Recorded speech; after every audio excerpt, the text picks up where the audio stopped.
3 दिसंबर 1984 की सुबह central India में मौजूद भोपाल सिटी के शहरी खतरनाक खांसी, आंखों में जलन और सांस की कमी के साथ उठते हैं। इस सुबह लोगों के सामने कयामत का मंजर था। लोग सड़कों पर पैनिक में भाग रहे थे, कुछ खांसी और उल्टियां कर रहे थे, जबकि सड़क पर लातादाद लाशों के अंबार लगे थे। पिछले कुछ घंटों से इनके इर्द गिर्द एक ऐसी जहरीली गैस थी जो पास ही मौजूद एक American pesticide plant union carbide से लीक हुई थी। The toxic gas that escaped from a Union Carbide plant on Monday has killed at least 1,600 people. दुनिया की सबसे खतरनाक गैस जो किसी केमिकल अटैक के लिए इस्तेमाल होती है, उसने भोपाल में करीब 25,000 लोगों की जान ली और 5 लाख लोगों ने इसके साइड इफेक्ट्स के साथ बकाया जिंदगी गुजारी। ये इंसानी तारीख का ना सिर्फ सबसे बड़ा इंडस्ट्रियल हादसा था, बल्कि इंसानी लापरवाही, कॉस्ट कटिंग और अधूरे इंसाफ की दास्तान भी है। पर सवाल ये है कि इतनी डेडली गैस एक अमेरिकन कंपनी के प्लांट से ऐसे कैसे लीक हो गई? प्लांट के सेफ्टी सिस्टम्स ने टाइम पर काम क्यों नहीं किया? कंट्रोल रूम में बैठा स्टाफ, जिनको इस तबाही से 1 घंटा पहले लीक का पता चल चुका था, वो वक्त पर इसे रोकने में कामयाब क्यों नहीं हो सके? और आखिर जमीन से कई फुट नीचे कंटेनर्स में से ये गैस कैसे लीक होकर पूरे शहर में फैल गई? ज़ेम टीवी की वीडियोस में एक बार फिर से खुशामदीद। नाजरीन, भोपाल में यूनियन कार्बाइड नामी अमेरिकन कंपनी पेस्टिसाइड प्रोड्यूस करती थी। इनका प्रोडक्ट सेवन नाम से मार्केट में सेल होता था, जिसको किसान अपने खेतों में स्प्रे करके मुख्तलिफ कीड़ों से बचाकर अपनी प्रोडक्शन को बढ़ा सकते थे। ये प्रोडक्ट मुख्तलिफ केमिकल से मिलाकर बनाया जाता है। इसका सबसे अहम इंग्रेडिएंट मिथाइल आइसोसाइनाइड था, जिसे शॉर्ट में MIC भी कहा जाता है। 1969 में जब ये फैक्ट्री शुरू हुई थी, उस वक्त MIC को अमेरिका से इंपोर्ट किया जाता था, लेकिन बाद में यूनियन कार्बाइड ने भोपाल में ही इसको प्रोड्यूस करना शुरू कर दिया। यानी पहले फैक्ट्री में MIC को प्रोड्यूस किया जाता और फिर उसकी मदद से सेवन को। मिथाइल आइसोसाइनाइड या फिर MIC एक बहुत ही खतरनाक केमिकल है जो लिक्विड फॉर्म में स्टोर किया जाता है। इस काम के लिए यूनियन कार्बाइड ने 3 बड़े कंटेनर्स जमीन के अंदर इंस्टॉल किए हुए थे, जिसमें MIC लिक्विड फॉर्म में रखा जाता था। 3 दिसंबर 1984 की रात 12:05 पे वर्कर्स को गैस लीकेज महसूस होती है और वो फौरन कंट्रोल रूम को इन्फॉर्म करते हैं। कंट्रोल रूम में मौजूद स्टाफ फौरन इस लीक को ढूंढने के लिए स्टोरेज टैंक्स की तरफ बढ़ता है। ये स्टोरेज टैंक्स जमीन के अंदर कंक्रीट की एक मोटी लेयर के नीचे मौजूद थे और उसमें से कुछ पाइप्स निकलकर फैक्ट्री में जा रहे थे। अगले चंद मिनटों में कंट्रोल रूम सुपरवाइजर को पाइप्स में लीक मिल गया, लेकिन वो काफी छोटा लीक था। इसीलिए सुपरवाइजर ने इसे टी ब्रेक के बाद ठीक करने का कहा और वहां से चले गए। यूनियन कार्बाइड में ऐसे छोटे मोटे लीक्स बहुत कॉमन थे और वर्कर्स अक्सर गैस की लीकेज की वजह से सांस घुटने की शिकायत करते रहते थे। थोड़ी देर बाद वर्कर्स ने दोबारा से कंट्रोल रूम में फोन किया, क्योंकि अब गैस लीकेज काफी बढ़ चुकी थी। कंट्रोल रूम में मौजूद प्रेशर गेजेस अक्सर गलत रीडिंग्स देते थे। सुपरवाइजर ने प्रेशर गेज पर देखा तो स्टोरेज कंटेनर का प्रेशर एबनॉर्मल दिख रहा था। उन्होंने समझा कि शायद रीडिंग गलत शो हो रही है, लेकिन सिर्फ चंद मिनट्स में ही स्टोरेज टैंक का प्रेशर इतना बढ़ गया कि सुई अपना पूरा डायल क्रॉस करके फुल पर आ गई। सुपरवाइजर दोबारा से स्टोरेज टैंक्स की तरफ गया तो क्या देखता है कि कंक्रीट की मोटी लेयर में वाइब्रेशंस हो रही हैं और उसमें क्रैक्स पड़ चुके हैं। इन वाइब्रेशंस का मतलब साफ था कि स्टोरेज कंटेनर में प्रेशर हद से ज्यादा बढ़ चुका है। इस वक्त रात के 12:30 बज रहे थे। सुपरवाइजर ने फौरन इमरजेंसी नाफिज कर दी और लीक होने वाली गैस जो फैक्ट्री के पाइप्स में दाखिल हो चुकी थी, उसको न्यूट्रलाइज करना शुरू कर दिया। फैक्ट्री में इस किस्म के हालात से निपटने के लिए 3 अलग अलग डिवाइसेस लगी हुई थी।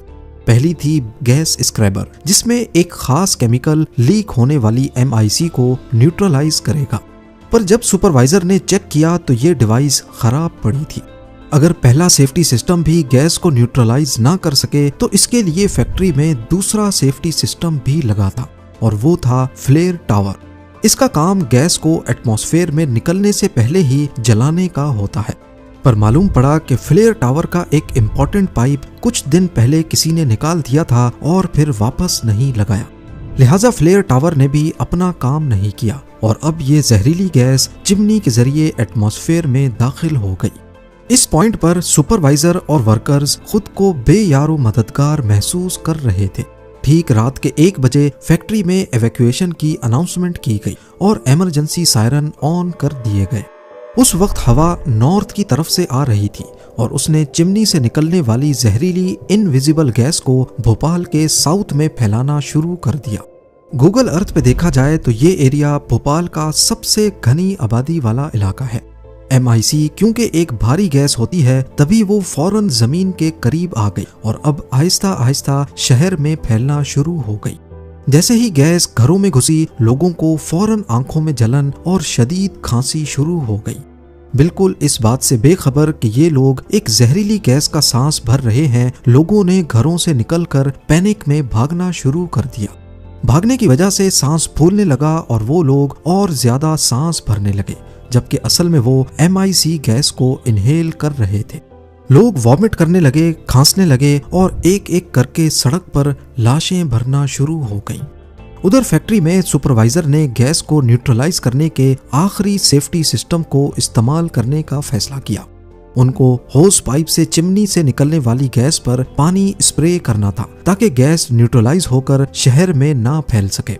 पर जब होस पाइप निकाला गया तो वो इतना लंबा ही नहीं था कि चिमनी तक पहुंच सके, यानी गैस को न्यूट्रलाइज करने का तीसरा और आखिरी सेफ्टी सिस्टम भी किसी काम ना आ सका।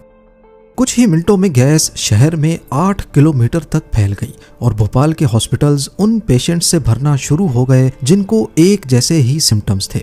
हॉस्पिटल में हालत ये हो गई कि पेशेंट्स को देखने के लिए स्टाफ और बेड्स कम पड़ गए। ना सिर्फ पेशेंट्स बल्कि डॉक्टर्स खुद भी बुरी तरह खांस रहे थे। शहर में इमरजेंसी नाफिज हो चुकी थी। पुलिस ने डॉक्टर्स को बताया कि ये अमोनिया गैस है, लेकिन जो सिम्टम्स लोगों को हो रहे थे वो अमोनिया इंटॉक्सिनेशन से कहीं ज्यादा शदीद थे। डॉक्टर्स के लिए ये एक अननोन मेडिकल कंडीशन थी। ये सब इतना जल्दी हुआ कि अथॉरिटीज को सही से पता ही नहीं था कि ये अमोनिया गैस है, फॉस्जीन या फिर MIC। पर असल में मिथाइल आइसोसाइनाइड बॉडी में मौजूद पानी से रिएक्ट कर रही थी और लंग्स के सुराखों को बंद कर रही थी, जिससे सांस लेना नामुमकिन हो रहा था। रात के 3 बजे तक डेड बॉडीज इतनी ज्यादा हो चुकी थीं कि उन्हें हैंडल करना मुश्किल हो रहा था। भोपाल गैस लीक के दौरान सिर्फ एक ही रात में 3000 लोग मर गए, जबकि लाखों लोग इस जहरीली गैस के सिम्टम्स से बुरी तरह असर अंदाज हुए।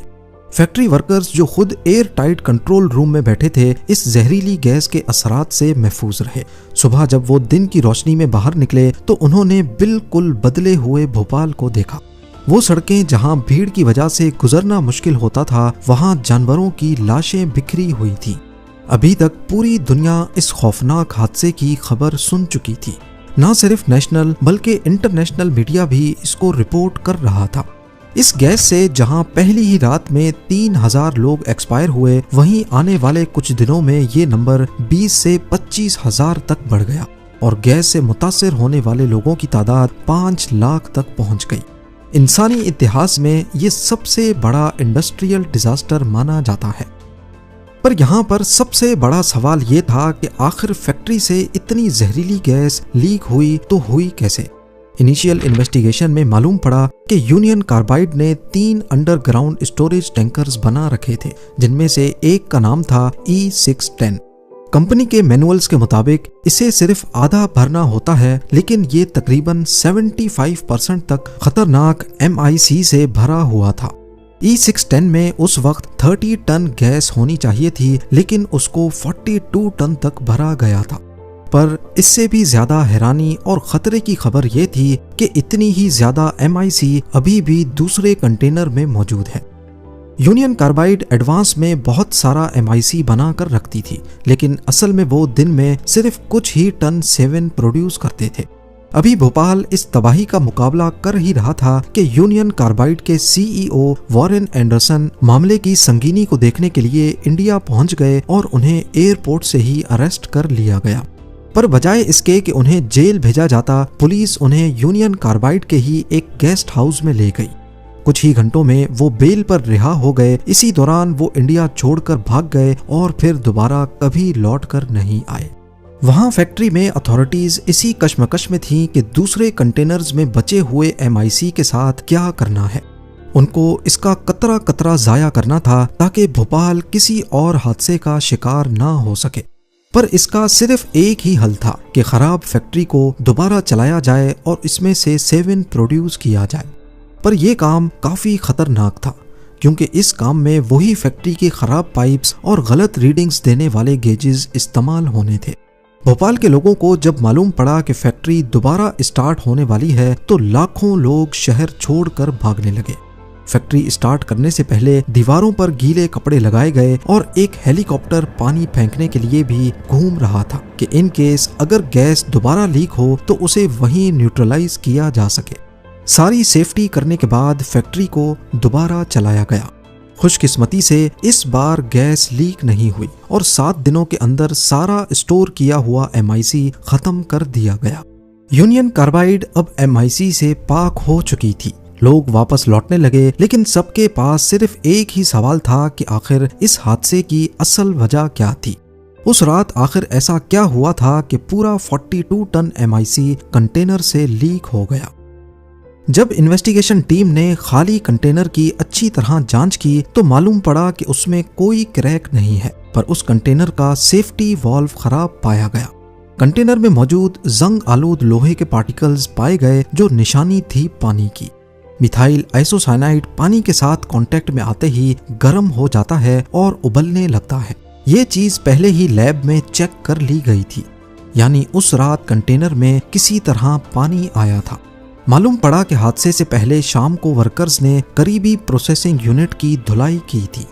ये प्रोसेसिंग यूनिट और कंटेनर एक ही पाइप के साथ कनेक्टेड थे, पर पानी कंटेनर में ना जाए इसके लिए पाइप में एक स्टॉपर लगा था और एक सेफ्टी वाल्व भी। पर ना तो स्टॉपर सही से काम कर रहा था और ना ही सेफ्टी वाल्व। अगर ये दोनों खराब भी हों तो एक और चीज भी थी जो इस हादसे को होने से रोक सकती थी। यूनियन कार्बाइड एक इंटरनेशनल कंपनी है जिसके प्लांट्स उस वक्त दुनिया भर में मौजूद थे। उनको अच्छी तरह इस केमिकल की खतरनाक नेचर के बारे में मालूम था। इस किस्म के हादसों से बचने के लिए आधे कंटेनर को लिक्विड MIC से भरा जाता था, जबकि बाकी आधे में नाइट्रोजन गैस डाली जाती थी ताकि अगर कभी वाल्व या स्टॉपर खराब भी हो जाए तो नाइट्रोजन गैस का प्रेशर पानी को वापस बाहर धकेल सके। पर अफसोसनाक तौर पे उस शाम कंटेनर में नाइट्रोजन गैस भी नहीं थी। इन्वेस्टिगेशन टीम ने रिकॉर्ड्स चेक किए तो मालूम पड़ा कि पिछले 20 दिनों से किसी ने नाइट्रोजन गैस के लो प्रेशर को रिपोर्ट ही नहीं किया था। ये एक क्लियर कट केस था लापरवाही और कॉस्ट कटिंग का। रिपोर्ट्स में बताया गया कि 1984 में ही यूनियन कार्बाइड ने भोपाल प्लांट को चलाने के लिए खर्चे में करीब $12 लाख की कटौती की थी, जिसकी वजह से छोटे मोटे गेजेस और वॉल्व्स को रिप्लेस ही नहीं किया जा रहा था। बाद में यह भी मालूम पड़ा कि इस हादसे से पहले कंपनी को कई वार्निंग्स भी मिल चुकी थी। 1981 से 1984 तक 5 मरतबा यहाँ गैस लीक के केसेस हो चुके थे, जिसमें से एक मरतबा यूनियन कार्बाइड के एक वर्कर की जान भी जा चुकी थी। E610 कंटेनर में नाइट्रोजन गैस के कम प्रेशर को पिछले 20 दिनों से किसी ने रिपोर्ट नहीं किया क्योंकि उसका गेज ही खराब था। कंटेनर का खराब वाल्व, पाइप का खराब स्टॉपर, गैस लीक होने के बाद गैस स्क्रबर जिसको गैस न्यूट्रलाइज करनी थी वो भी खराब, फ्लेयर टावर जिसको गैस में आग लगाकर उसे माहौल में फैलने से रोकना था वो भी खराब, और आखिर में होज पाइप भी इतना छोटा कि वो चिमनी तक नहीं पहुंच सका। ये सब कंपनी की लापरवाही और कॉस्ट कटिंग का नतीजा था। इस हादसे के बाद यूनियन कार्बाइड के खिलाफ केस चलता रहा, लेकिन 5 सालों के बाद आउट ऑफ कोर्ट सेटलमेंट हुई और कंपनी ने इंडियन सरकार को $470 मिलियन देकर मामला सेटल कर लिया। 2010 में यूनियन कार्बाइड के 8 मैनेजर्स को लापरवाही के इल्जाम में मामूली जुर्माना लगाकर छोड़ दिया गया, पर यहाँ रहने वाले लोग 40 साल पहले हुए हादसे के असरात को आज तक भुगत रहे हैं। ये फैक्ट्री आज भी उसी हाल में खड़ी है। यहाँ जमीन और पानी में आज भी टॉक्सिक कंटामिनेशन पाई जाती है। और जो लोग इस हादसे में जिंदा बच गए वो आज तक MIC के लॉन्ग टर्म साइड इफेक्ट्स का मुकाबला कर रहे हैं। उम्मीद है ज़ेम टीवी की ये वीडियो भी आप लोग भरपूर लाइक और शेयर करेंगे। आप लोगों के प्यार भरे कमेंट्स का बेहद शुक्रिया। मिलते हैं अगली शानदार वीडियो में।